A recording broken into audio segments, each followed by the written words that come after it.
Hari ini nyong ana job ngupasin bawang dengan upah 1.200 per kilo. Lumayan ya lur, daripada nganggur. Sebenarnya iki sih pekerjaane mertuane lur, jadi tak rewangi nang nyong daripada nang kene nyong nganggur. Nang kene nyong juga nyambi dagang ya. Ya posisi nek dagangan lagi sepi, tak rewangi uring ngupasi bawang. Ana sing tuku ya tak tinggal, kayak iki lagi ana sing tuku basreng karo goreng-gorengan yang lain digawe chili oil. Pokoknya selain menu utama seblak, basreng chili oil lah ngone nyong gue laris banget lur, alhamdulillah. Meskipun warung akhir-akhir ini lagi sepi, tapi tetep dagang lur, tetep konsisten, alhamdulillah. Duitnya kena nggo jajan anake lur. Lanjut maning nang kene ngrewangi ngupasi bawang. Mertuane nyong mau njot bawang sekitar kurang lebih 3 kilo lur. Bawangnya sedurunge dikupas ki direndam disit ya, ben kepenak uring ngupasi. Ora direndam karena ki bukan bawang kating, pasti bakalan lengket. BTW uring ngupasi bawang wis rampung, iki dilanjut nang mertuane nyong ke lanjut nyong maring warung maning ana sing tuku. Sing tuku ya seperti biasa para bocil-bocil langganane nyong lur ki. Pokoknya anggar salah siji ana sing tuku seblak ya tuku kabeh langsung rombongan. Gagal fokus nelang seblaknya putih kayak sop-sopan. Karena bocil-bocil langganan nyong yang ngerti ku seblak senengnya ora pedes. Kayak gie seperti masak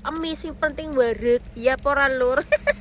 Tukune bemung 5.000 tapi kena nggo mangan berdua. Masya Allah banget kena bocil-bocile nyong, sing penting gue bisa mangan seblak. Tumben ora pada nggawa sega. Biasanya mah pada nggawa sega lur. Padahal mikir sok tawani ku arep pada mangan karo sega apa ora, jere ora mau lah wareg. BTW ki bocil-bocil ki tuli pada seneng banget nongkrong nang warunge nyong. Apa maning nak weruh nyong lagi gawean bungkusi kerupuk, pasti mereka menawarkan bantuan. Ya begitulah orang baik ya lur.